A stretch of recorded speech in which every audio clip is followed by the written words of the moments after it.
Oh, that's looking bad. Not good. What you see me doing here is making a big ugly painting of my son where he starts to look more and more like an alien as the painting progresses. And I was in serious panic mode. So in today's video, I want to tell you a little bit about what I did to do a whole nother painting that was a lot more successful, and the answer may surprise you. So let's go ahead and jump in today's video, and I will show you that second painting in a little bit. And I hope that you will join me on my art adventures more in depth over on my Patreon. At the higher levels, you can get critiques, and you can check out this website right here to see my index of over 90 tutorials that you get instant access to for only as little as $5 or $8. If you want to learn to paint loose, painterly animals, then you might really enjoy my Patreon. But part of the answer for getting a much better painting result was actually to use hot press, which is counterintuitive to any of you who have used hot press paper and have sworn it off and never to return to it again. But I would encourage you to take a second look. And in today's video, I'm gonna tell you why. And we're gonna talk about hot press paper, what it is, what its characteristics are, and a few tips on how to paint with it and why I turn to it actually when I want to paint looser, bigger, more gestural, painterly paintings. So let's go ahead and get started. So compared to cold press paper, hot press paper is smooth, and it's all in the way they make the paper. The water actually sits on top of the hot press paper more when you're painting than absorbing into it. So you get a lot more harder edges. Your colors will look brighter, and you can get minute detail with this paper compared to cold press paper. Now, the reason why it's a hard paper to work on for most watercolor artists is when you have a dab, dab, dab approach, it just gets really blotchy really fast. This paper shows off your watercolor marks whether you want it to or not. So that's why I think, especially for a lot of beginners, it's a really hard paper to paint on. And even for me, it's challenging because you really have to be aware of your brush strokes, because that paper will show every single one of them. So you either have to be painting in a certain style, like super tight or super loose, because anything in between is not going to look good. So with hot press paper, the paintings come out, in my opinion, looking, especially if you use a lot of water, looking more watercolor-ish. They embody what the best of watercolor, the splashy, watery look. Whereas with cold press paintings, they often look a lot more like oil paintings as opposed to hot press paper paintings that look very watercolory. It's hard to make a painting with watercolor on hot press paper look like an oil painting.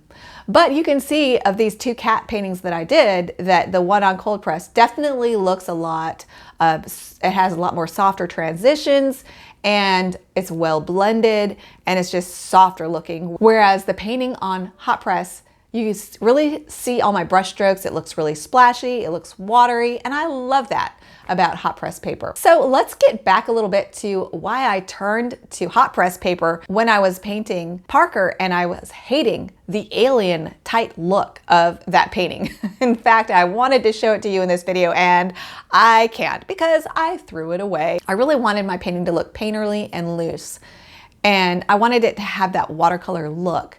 So I turned to hot press. This is why. You would think if you're painting something and it's looking bad on cold press, just don't even try on anything else. But that's not true. This is what hot press does for me. It's almost like a painting coach, because I know in my head that on hot press, every single brush stroke is going to show. So I better be bold, I better be big.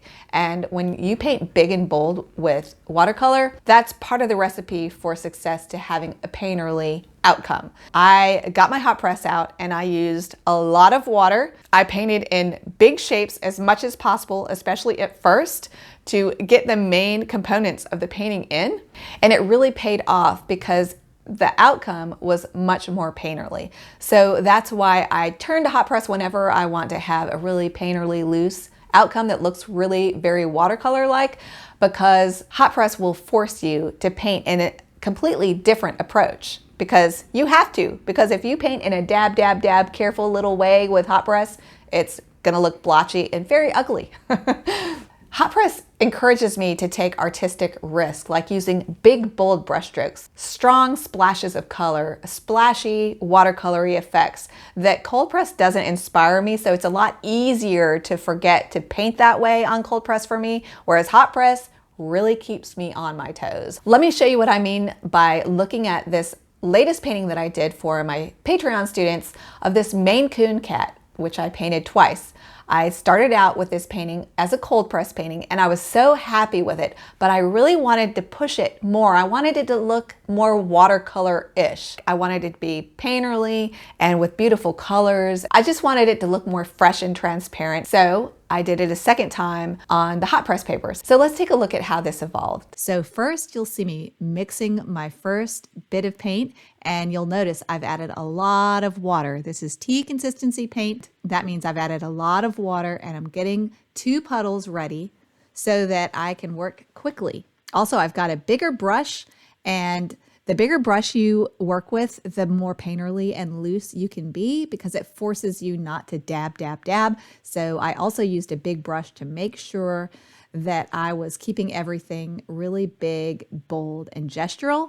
And I start out the painting by putting some splashes on the painting because for me, that just clicks something in my brain that makes me have more flourish when I paint. And it helps me to remember to stay really loose and gestural and bold with my strokes. So then I do eventually switch to a size 8 round for painting the cat in. And I'm using as pure of color as I can because I know this paper will show off those colors beautifully. And for the stripes of the cat, I wanted those to be soft because that's fur area. So you'll notice that I'm painting with a lot of water on my paper. I painted that first layer on with really wet, watery tea consistency paint because I knew that I wanted to paint the stripes into very watery paint. The paint will not move as much as it would on cold press. So I knew that I could get the stripes that held their stripe shape, but also kind of bloomed softly into that very watery tea consistency first wash. So on cold press, I don't paint with that much water. And on hot press, you really have to paint with more water to make sure that it doesn't start looking too blotchy.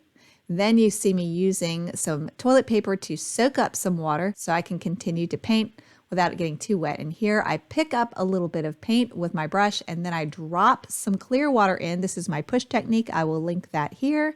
And I was curious to see how my push technique would work on this paper, and it worked really great. It made some really interesting granulation, and that makes sense because the paint sits on top of this paper more than in cold press. So it would make sense that you would get even better cauliflowers on this paper. And I feel like that area especially worked great. And it's hard for me to get ultramarine blue and burnt sienna to granulate out, but you can see here how much it granulated out after it dried. Then I'm using big strokes as much as possible to put in the tail.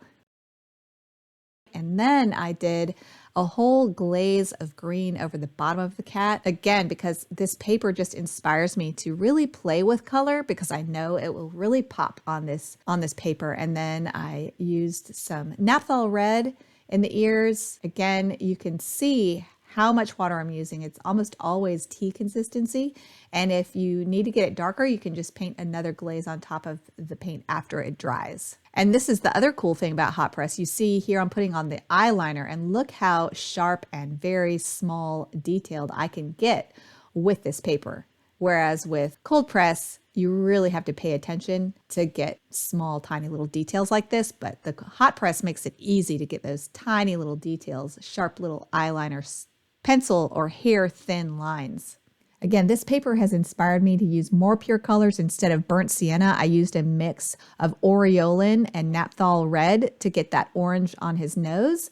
And I really think it worked well in this painting. So again, this paper has inspired me to be more bold with my colors. Not that you can't be bold with color on cold press, but because I know my colors will really sing on this paper, somehow it helps me remember to really be bold with my color and use more pure color like that orange. Whereas with cold press, I normally just slip into old habits of using burnt sienna for those fur colors. And again, you can see how much wonderful detail, sharp detail I can get when I paint those smaller details of the eye. Now, what I did to loosen those eyeliners up is I painted the very tight, sharp, thin little eyeliner lines. And then I touched one part of the wet paint with a half drop of clear water and let it kind of pool into the eyeliner. And it made a really interesting effect that I could not get with cold press. So you can really play with water effects with hot press that'll have a different effect than they would on cold press. And here I use some calligraphic brush strokes on dry paper that I know will really be showed off because of how this paper really shows off your brush strokes. So I use some calligraphic type brush strokes for the stripes in the face. And then I can get those sharp little tiny details of the fur tips on the ends of the ears that is just harder to do on cold press. Of course, it's all possible, but it's just the look of it is accentuated by this hot press paper. And again, some more calligraphic brush strokes that you can really play with on this paper because this paper will really show them off beautifully. Another thing I would remind you, just housekeeping type things, when you take off your tape at the end of the painting, use a hairdryer because it will tear really easily. Unlike what I normally use, my Arch Cold Press 140 pound. By the way, this is Stonehenge Aquarelle hot press paper. Use your hairdryer when you're taking your tape off this paper because it will tear. I still got tears in it. Just a little bit of paper came up with the tape. Not too bad, but if you use a hairdryer when you take the tape off, you'll have more success. And there we have it, a very beautiful loose watercolor look that is really fun to play with. And if you approach it in the right way, you can make hot press look really beautiful and it will not frustrate you to the ends of the earth. And Kitty wants to say hi because she's jealous that I painted a cat other than her, so she was demanding a little attention. So that's what I like about hot press is that it keeps me on my toes as a watercolorist. It helps me remember, go big or go home. Be bold with your color and your brush strokes, no dabbing, and really think about what you're doing before you put the paint on the paper. All right, thank you so much for joining me on this tutorial. Leave me a like, leave me a comment, show the algorithm you love me by watching more of my videos. I will see you next week. Thanks so much for watching. Now go watercolor your world. Bye, everybody.